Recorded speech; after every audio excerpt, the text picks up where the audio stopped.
Hey, what's up? We're Fever Charm. We're hanging out with Rob on Front Row Live. The single Never Had Before. Can you guys tell me a little bit about it? What the track is all about, and why did you guys choose to release this one as the next single? Ari originally came up with the chorus, which was like, I never had before. And we kind of just had that one part for a while. Yeah.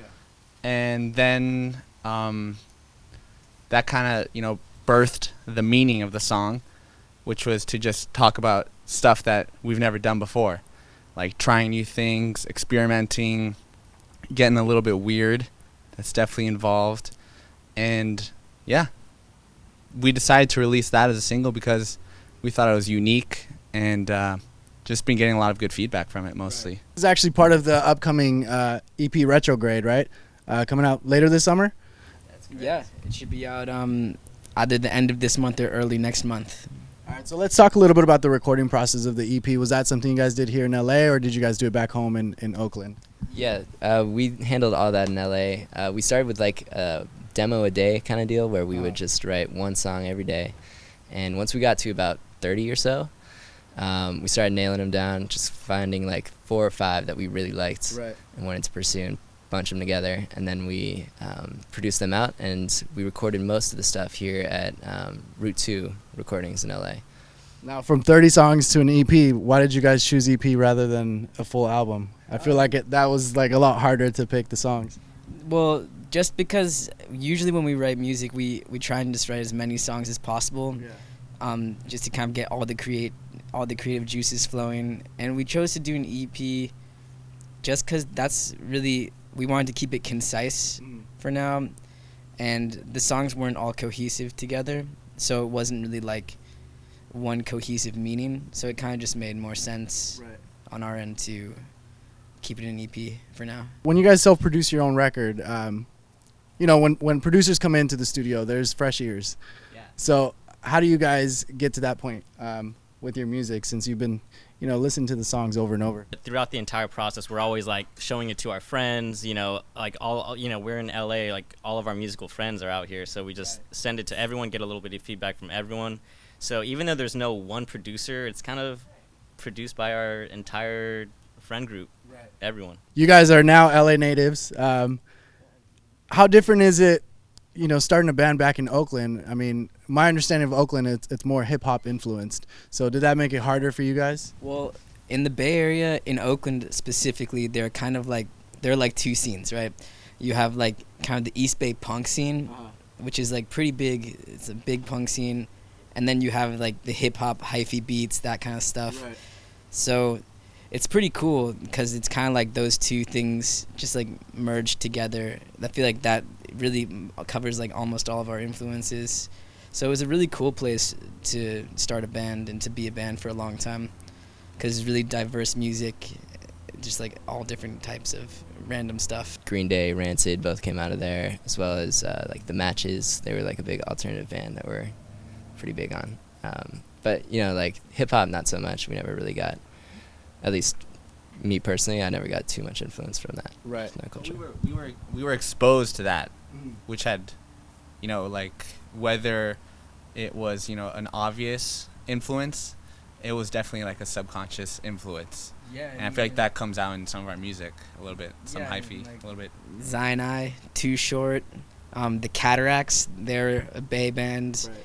And Wallpaper, Ricky Reed, he's from the Bay too. Right. Those are all people, we listen to them all the time. Like, we don't really sound like them, but they're definitely big musical influences of ours for sure. Just from being like young and going to see their shows when we were like 15. Right. So well, just like you mentioned Ricky Reed, because he is an influence and he's also a producer. So is that someone that maybe you guys would consider working with sometime? That's been our dream since we were like 14 years old. Like literally, that would be the coolest thing ever. Yeah. Absolutely. You got to make some time for that. You got to hit him up. Yeah, we've been listening to him since like his first single came out. Before he was, before he was big. T-Rex is like one of my favorite songs of all time, maybe. How do you guys feel about the fact that he's more of a producer now and not so much Wallpaper? I think it's awesome because he's working on so much other music, and he's also making his sound like a mainstream sound, which I think is cool. So many people are getting exposed to it that wouldn't have happened if he just kept it his own project. He's really like spreading his vibe and his sound. Right. So I think it's totally awesome. Yeah, feel like he's kind of pulling a Pharrell. Like, he started his own thing, and then he was producing a bunch of others for a long time. And, he might just come back as, like, Wallpaper again, just epic comeback after 10 years. Follow him on Snapchat. It says he says occasionally this new Wallpaper album coming, so hopefully we'll see that. I'm so stoked for that. Right. If it's real. He's finding his ways to promote his music or his brand. Yeah. So what are you guys doing differently from any other band to really like spread the name of Fever Charm? Well, I mean, honestly, that's not really. I feel like we really are just focused on the music and trying to create our vibe and create a sound that like expresses how we feel and that just like more of the sonic elements.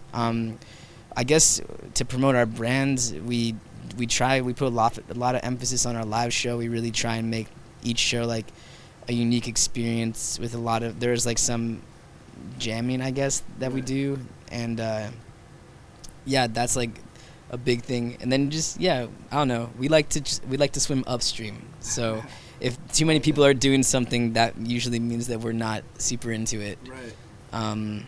Yeah. Now, as far as the EP Retrograde goes, do you guys have like a release date yet for that, or is that something that you guys are still working in the studio? Yeah, we're still working on that, but you should expect it coming very soon. For those that don't know about your band, what is so different about Fever Charm? Why should they check you guys out?